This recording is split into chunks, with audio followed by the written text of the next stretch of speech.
Police officers, have you ever pulled over someone famous? It actually happened on my very first solo shift. I had gotten through the hard part of the evening and was counting down the hours when I saw this bright red Ferrari flying down a busy street like it was a racetrack. I clocked it at 25 miles over the limit. I flipped on my lights and pulled it over near a strip mall where people were already starting to stare. The car was ridiculous. Custom detailing, blacked out rims, and the license plate said, "Influencer," in all caps. I got out and walked up to the window, but before I could even say anything, the driver had his phone out and was scrolling on it. He looked like he had stepped right out of some TikTok mansion. Weird pineapple-style hair, bright white turkey teeth, and a designer hoodie that probably cost more than my paycheck. He did not roll the window down at first, just stared at his screen and smirked. When he finally did, I asked for his license and registration like usual. He laughed and said, "Do you know who I am?" I told him I didn't care, but instead of going quiet, he started going on about his 4 million followers on TikTok and how I was about to be part of his awesome content if I let him off. But I didn't listen. I kept it professional because that's what we're trained to do. I explained the violation and asked again for his documents. That is when he switched tactics. He offered me a shout-out, said he could totally help my career if I let him off, but I wasn't letting up.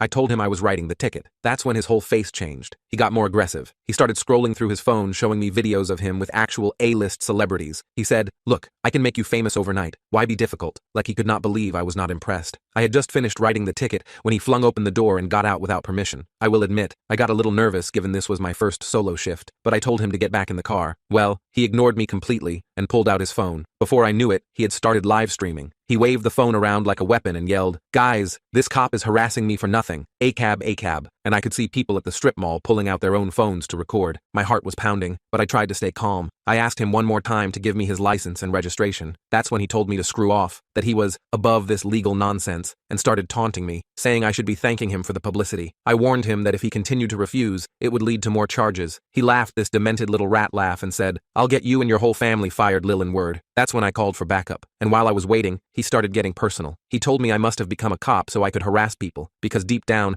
I was a creep who wanted to do that and had to find a way. Many other cops would have likely just arrested him or tackled him by now, but I wanted to avoid violence at all costs. However, that proved impossible when he shoved his phone right up in my face while ranting to his live stream. Then he got close to me. I clutched on my weapon just as a way to warn him, but instead of retreating, he started shouting I was a pig and got even closer. He yelled that I was an ant compared to him and that I wouldn't dare use force. He got even close and actually reached his hand out to push me. That was it. I told him he was under arrest for attempting to assault an officer and failing to comply with lawful orders. He flipped instantly. He started full-on screaming, "Do you know what my lawyers will do to you? My followers are watching this live." I cuffed him while reading him his rights. Backup arrived right as I was walking him to the cruiser. During his entire drive to the station, he kept talking about how once he's free, my career was done, and little did I know, he was not joking.